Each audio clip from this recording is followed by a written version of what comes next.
Welcome back to the Manc Entrepreneur YouTube channel, and in today's episode we're going to be looking at are Amazon and eBay the drug dealers of e-commerce. Now let me sort of explain what I mean by that. No, they're not physically selling drugs, but bear with me, it's a bit of an analogy. So for many, eBay and Amazon, or the marketplaces as we will call them, are the gateway to e-commerce for many people. You can literally get some products, list them on eBay and Amazon, and see sales within a matter of minutes. I think the quickest sale I ever had from listing a product was 6 minutes from listing to a product being sold. With a website, you're never going to see that, and never that quickly. You know, you have to think about marketing your website, driving traffic to the website, and it's not an instant process. A website takes a long time to build. You need to get a good brand name behind you and spend a lot on marketing. Whereas with eBay and Amazon, obviously you pay your fees, you pay your listing fees, your final value fees, whatever it may be, and that is basically what you are paying for. That is your marketing spend to eBay and Amazon in order to get your product in front of eyeballs. The difference being it is instant. You can start selling on the marketplaces and, like I said, see sales in a matter of minutes, and happy days. You started selling products. You're now an e-commerce seller. And the thing is as the sales start coming in, you start acquiring more stock, you start expanding your ranges and buying more and more products, because this is actually a good thing. You know, as long as you're making profit after all the fees have been taken, you're in a good place. You know, this is a sustainable business model. Amazon and eBay are doing a lot of the work. Hell, Amazon will even fulfill it for you if you want them to. You can send it straight to their warehouse, you can drop ship, or you can self-fulfill and do that stuff yourself.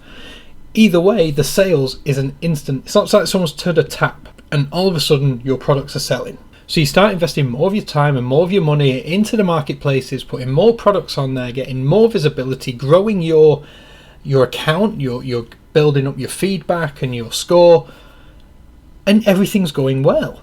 And in the meantime, we would always advise, you know, that you should always have a website as well, that is your own little corner of the web that you were working on over time, building up an audience, building up a following. But for many comes the downside, and that is when you look upon your sales and you split them out per channel. A lot of people are realizing that way over 50%, in some cases up to 90-95% of your sales are coming from the marketplaces. Now that's not a bad thing right now. What I would say is if your business is 50% or more dependent on the e-commerce marketplaces, you should perhaps switch your focus. By all means keep doing what you're doing, but switch your focus to the website. Now start thinking about how you can drive traffic to your website and everything else that goes along with that. The marketing, the content creation, the product listing. Build up the website, build up a following. Now you might be thinking, Dave, that's great, but what has this got to do with drug dealers? Let me explain. Now, I don't know a great deal about drug dealers, I just know a little bit about how they work, and that is where the parallel between eBay and Amazon come in. They will get you with the sort of gateway drug, you know, that it's very easy to start selling on eBay and Amazon. They make it so very easy on eBay, especially a little bit more tricky on Amazon, but still not restrictively so. So you start selling your products, and you get addicted to this. Oh, cool! I like this. We're making money. This is all good. We're getting the sales in, and then you get a little bit deeper. You invest a little bit more time, a little bit more money, and start putting more things in there. And eBay and Amazon are like, yes, come on, it's all good. This is easy. We're all making money. Everybody's happy. And then you grow and you grow and you grow. And like I said, you'll get to a point where perhaps, you know, in the early days especially, it's fine. But after, say, a year, maybe 2 years, if your business is still 50% or more reliant on the marketplaces, you have to bear in mind what can happen, because right at that stage your business is reliant on the marketplaces. And remember that you're playing with someone else's ball in someone else's field, and at any time they can kick you out or take the ball away. And I've seen it happen. Don't think this is like scaremongering, because I've seen it happen to far too many people. You make one mistake on Amazon especially, and they will kick you off. They'll kick you off the platform, and very much like they turn that tap on in the beginning, they will just as easily turn it off. And 50% of your business stops. 50% of your sales disappear. 50% of your profit disappears. What do? Can your business survive? You look at your overheads right now, look at the staff that you've got at, the premises, whatever it may be. Could your business survive right now if 50% was taken away? And if the answer is no, then building that website and trying to move that shift of the split between Amazon to eBay to website is so important for you right now. Because trust me, you could be the best seller in the world. You could have 100% feedback and never made a mistake. But all it takes is one mistake. Amazon are very unforgiving. As far as Amazon are concerned, they are trusting you with their customers. And if you don't deliver the Amazon experience, there's 5, 10, 20, 50 more sellers who are waiting in the lines to take up what you couldn't fulfill. And that's why they're like drug dealers. You get dependent on them. You need them. You want them. You want more from them. They hook you in and they reel you in slowly.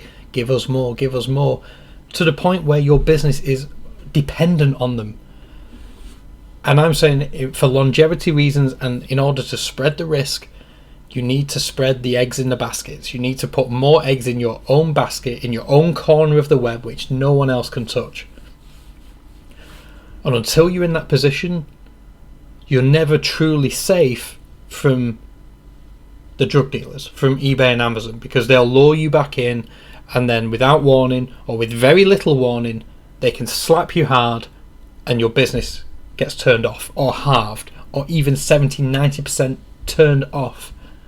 And then what are you going to do? You've still got bills to pay, but you've not got that cash flow coming in.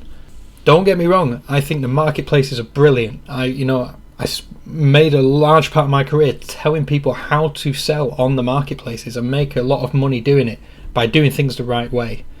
But all I'm saying is you should always have that backup plan. I've seen, like I said, too many businesses fail because of their dependency on the marketplaces. So let me know, is your business reliant on the marketplaces? How much of your business is reliant on marketplace sales? 50%, 60%, 30%, 20%?